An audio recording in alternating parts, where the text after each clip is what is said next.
Nire arte formakuntzan zehar ordu asko ematen nituen estanpazioak eta grabatuak egiten, eta metaletan aurkitu nuen nire inspirazio iturria.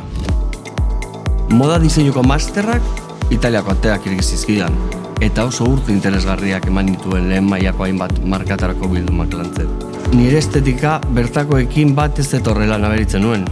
Izan ere, txikitatik, ama mundu honetan ibiltzeko okeratzen dituen itxura bitxien beldur zen. Gaur egun Laudion nago. Aintzinako familiaren jostundegi bat egon zen espazio berean, eta hemendik mundura zabaltzen du nire esentzia, diseinu esklusiboak duten bitxiekin. Honetarako, 3D diseinuko teknologia erabiltzen dut. Nire arbasoen artisau izera galdu gabe. Nire bitxietan, nire historia, nire horitzapenak, itsasoa, eta prozesuan jartzen dudan mimo guztia islatzen ditu. Mederi ferreño naiz, eta garrantzitsuena ez da zer daramasun, nola daramasun baizik.